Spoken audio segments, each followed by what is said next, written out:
Bienvenue dans le rendez-vous des histoires du dimanche soir. Des contes pour prendre un moment pour ralentir, déposer la semaine et laisser une histoire venir apaiser les cœurs. Ces contes sont là pour les petits comme pour les grands, pour offrir un espace de douceur avant la nuit. Ce soir, l'histoire parle d'une force que l'on croit parfois perdue, mais qui est toujours là, discrète et vivante, prête à être reconnue. Installez-vous confortablement, laissez le corps se détendre et laissez simplement les images venir à vous. Quand le ruisseau reflète notre propre force et nos ressources naturelles. C'était un jour comme les autres pour Sylvia. Depuis l'âge de 15 ans, elle portait en elle une tristesse discrète, une mélancolie qui l'accompagnait presque chaque jour. La seule chose qui lui faisait vraiment du bien, c'était marcher. Marcher sur ce petit sentier qu'elle connaissait par cœur, celui qui menait à un ruisseau caché au creux du paysage. Le bruit de l'eau l'apaisait. Elle aimait s'asseoir sur une pierre et regarder le ruisseau couler, écouter le cliquetis de l'eau contre les galets. Ce son venait doucement rassurer son cœur un peu meurtri. Ce jour-là, la pluie menaçait d'arriver. Le ciel était chargé, l'air plus lourd. Mais Sylvia n'y prêta pas attention. Elle enfila ses chaussures et prit le chemin du sentier. Elle marcha le long de la côte, traversa la petite plaine, puis amorça la descente vers son lieu favori, son lieu ressource. L'endroit qui, sans qu'elle sache vraiment pourquoi, réchauffait toujours un peu plus son cœur. Elle prit place sur sa pierre habituelle. Comme d'habitude, elle regarda l'eau passer. Mais aujourd'hui, quelque chose était différent.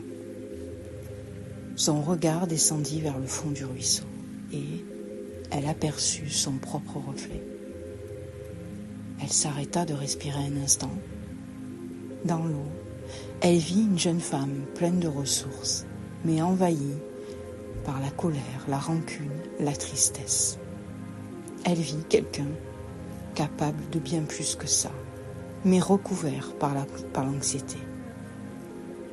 Elle vit une personne profondément humaine qui ne demandait qu'à aller mieux, qu'à être apaisée, qu'à aller de l'avant. Sylvia eut l'étrange sensation de ne pas se reconnaître complètement et en même temps de se voir vraiment pour la première fois. Son reflet ne mentait pas. Il ne montrait pas seulement la fatigue ou la peine, il montrait aussi la force cachée dessous. Son cœur comprit quelque chose que son esprit n'avait jamais réussi à entendre. Il fallait apprendre à voir au-delà de la tristesse, au-delà de l'anxiété et surtout au-delà de la colère. Ce lieu ressource était décidément une bénédiction pour elle. Sylvia resta là à se découvrir à travers l'eau, à laisser émerger l'idée qu'elle était bien plus que ce qu'elle croyait. Elle se dit, c'est moi, cette femme pleine de ressources ? Je peux vraiment être comme ça ? Un souffle d'espoir se glissa doucement en elle, comme une lumière qui traverse un nuage. L'anxiété et la tristesse reculèrent un peu. Finalement, la pluie ne vint pas. Le soleil commença à descendre lentement vers l'horizon. Sylvia resta encore un moment près du ruisseau. Cette fois, elle ne regardait plus seulement son reflet, mais le mouvement de l'eau, le flux et le reflux autour des pierres. Elle remarqua quelque chose de simple. Les pierres, malgré leur dureté, deviennent lisses avec le temps. L'eau ne les frappait pas avec violence, elle passait encore et encore avec patience. Sylvia comprit que son esprit pouvait apprendre à faire la même chose, que changer son regard petit à petit était peut-être la base de toute force, et de toute renaissance.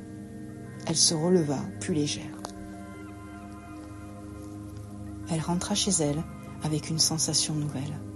Rien n'était totalement réglé, mais quelque chose à l'intérieur avait commencé à se remettre en mouvement. Cette nuit-là, elle dormit paisiblement, et pour la première fois depuis longtemps, elle sentit que la semaine à venir pouvait lui apporter bien plus qu'elle ne pouvait imaginer. Comme un ruisseau discret, sa force avait toujours été là. Il suffisait d'apprendre à le voir.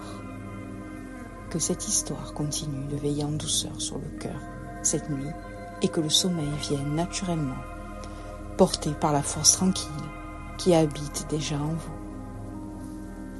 Je vous souhaite une nuit paisible et je vous retrouve dimanche prochain pour un nouveau conte.